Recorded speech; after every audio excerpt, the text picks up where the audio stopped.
자, 누가복음 11장을 보겠습니다. 누가복음 11장 30절입니다. 누가복음 11장 30절에 요나가 니느웨 사람들에게 표적이 됨과 같이 인자도 이 세대에 그러하리라. 아멘. 오늘 지금 다룰 부분들은 사실은 굉장히 깊이 있는 내용입니다만은 짧게 좀 설명을 드리겠습니다. 표적이라고 하는 부분을 가지고 설명을 드리도록 하겠습니다. 이 표적, 누가복음 11장 30절 같은 경우에는 요나가 니느웨 사람들에게 표적이 된 것 같이 인자도 그리스도 예수도 이 세대에 그런 표적이 되리라 라고 얘기합니다. 표적이라고 얘기하는 부분인데, 이 표적은 이적 아니면 기사 이런 표현들과 유사하게 쓰입니다. 이적이라고 하기도 하고 표징이라고 하기도 하고 기사라고 하기도 하는데, 이 표적은 근본적으로 기이하고 놀라운 어떤 그런 일로 이제 표현이 됩니다. 하지만 이 표적이 단순히 보통 인간이 상식으로 안 되는 그런 보통 불가능한 일들이 나타나는 것을 표적이라고 하지만, 이것은 그런 이상한 일 아니면 어떤 이런 걸 넘어서서 하나님께서 그런 일들을 통해서 보이시고자 하는 것들이 있다는 거죠. 이게 성경에서는 초자연적인 능력에 의해서 외부로 나타나는 현상을 이렇게 표적이라고 얘기하는데, 히브리어로는 오트라고 합니다. 이거는 이적, 표징으로도 해석이 됩니다. 이 표적은 궁극적으로 하나님의 영광을 드러내는 수단이고 하나같이 진리를 입증하는 수단이지만, 이게 아주 구체화돼서 예수께서 메시아이심을 드러내는 수단으로서의 이적을 이 표적이라고 얘기할 수 있습니다. 그래서 근본적으로 표적의 정의는 그냥 단순히 초자연적인 능력에 의해서 외부로 나타나는 그런 현상을 의미하지 않고, 이거는 뭐 어떤 1차적인 의미라고 한다면 근본적인 의미는 그것을 누가 행하셨냐는 거죠. 하나님께서 행하셨기 때문에 하나님의 영광이고, 또 왜 행하셨냐, 예수께서 메시아임을 드러내는 수단으로 이 표적을 행하셨다는 것입니다. 근데 단어의 차이를 약간 좀 볼 필요가 있는데, 이적, 기사, 이렇게 표적, 이렇게 거의 유사한 뜻인데요, 약간 좀 차이를 보면, 이적이라고 하는 것은 상식적이고 이성적으로는 설명할 수 없는 초자연적이거나 초이성적인 비상한 사건이나 일을 이제 이적이라고 얘기합니다. 이에 비해서 기사는 뭐냐면 놀라운 일을 경험한 자의 입장에서 나타낸 표현입니다. 그 사건의 신비성에 강조점을 두고 있습니다. 그래서 이적은 초자연적이거나 초이성적인 비상적인 사건이나 일 자체를 얘기한다면, 기사는 그것을 경험한 자의 입장에서 나타나는 어떤 그런 표현이다라고 볼 수 있습니다. 그리고 표적은 뭐냐면 이런 놀라운 이적을 실현을 한 자의 신분과 그 이적이 뜻하는 바를 밝히는 데 목적이 있습니다. 그래서 표적이라고 얘기할 때는 항상 나타나는 그 사건이나 일이 중요한 것이 아니라 그걸 누가 했냐라고 하는 그 신분, 그리고 왜 했냐라고 하는 목적과 뜻이 항상 담겨져 있을 때 표적이라고 표현을 하는 겁니다. 이제 이적, 기사, 표적이 다 보통은 초자연적인 어떤 능력, 이런 것들이 나타날 수 없는데 나타나는 것을 보고 이적, 기사, 표적이라고 얘기하지만, 그 세밀한 의미는 이적은 그것의 사건이나 일 자체를 뜻하고, 기사는 그것을 본 이 사람의 입장에서의 표현을 뜻하고, 표적은 이것을 행한, 이 놀라운 이적을 행한 자의 어떤 신분, 위치, 그리고 그것을 왜 행했는지의 어떤 목적, 이런 것들을 표현할 때 표적이라고 하는 단어를 씁니다. 여하튼 이 표적은 하나님의 영광을 나타내고 진리를 드러내며, 무엇보다도 예수가 그리스도라고 하는 부분의 사인이라고 하는 겁니다. 표적은 성경에서 이 표적은, 이런 놀라운 이적은 하나님의 백성을 보호하고 인도하고 또 하나님의 백성으로 하여금 더욱 확고히 하나님을 신앙하게 하며 하나님의 일꾼들의 권위를 세우는데 동원되었습니다. 또한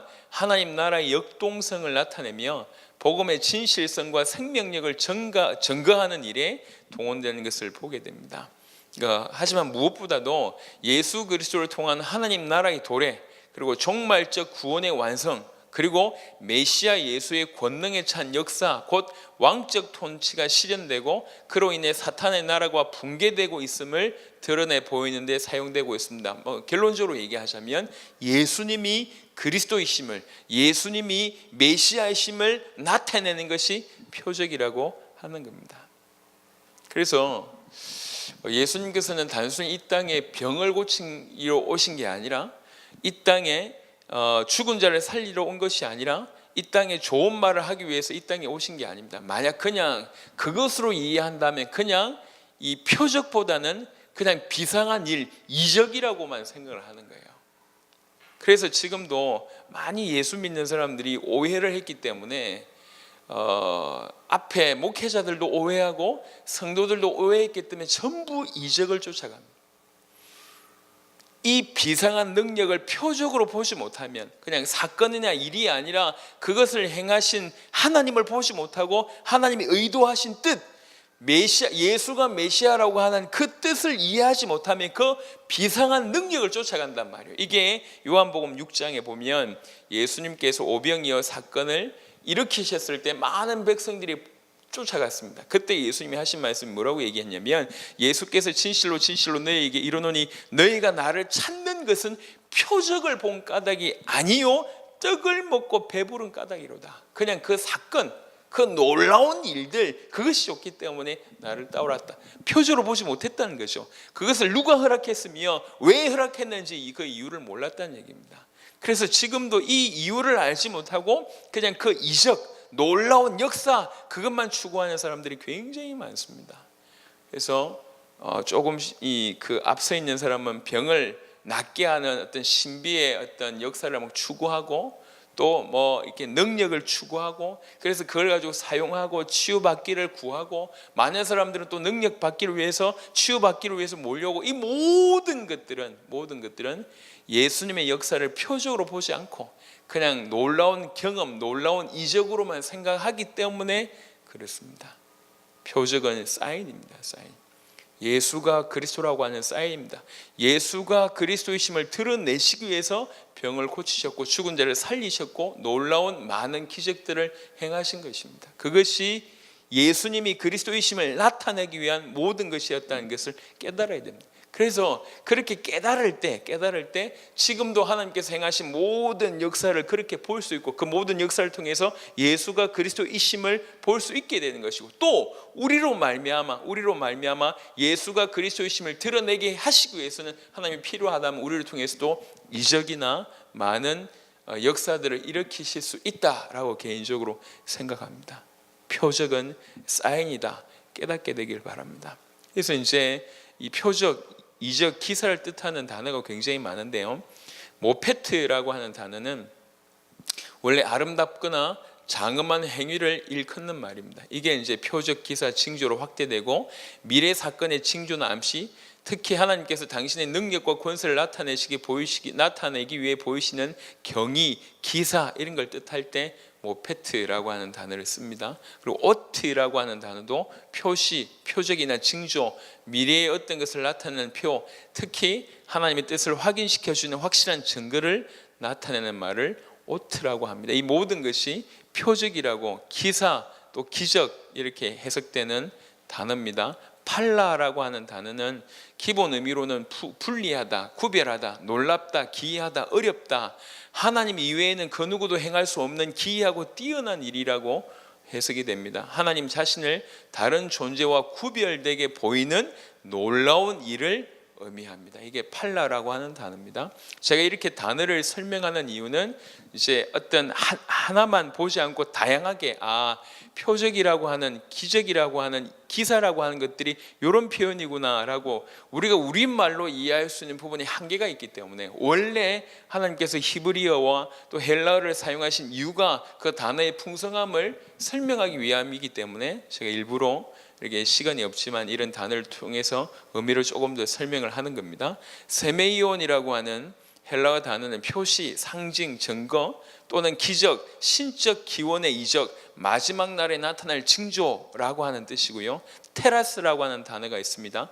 경이로운 일, 놀라움, 기적, 기사, 그 다음에 디나미스, 이름 들어보셨을 건데 가능하다, 능력 있다라고 하는 뜻이 디나마이인데, 여기서 파생한 단어가 디나미스입니다. 이적적인 권능, 능력이라고 하는 뜻입니다. 이 디나미스, 능력이라고 하는 그런 뜻입니다.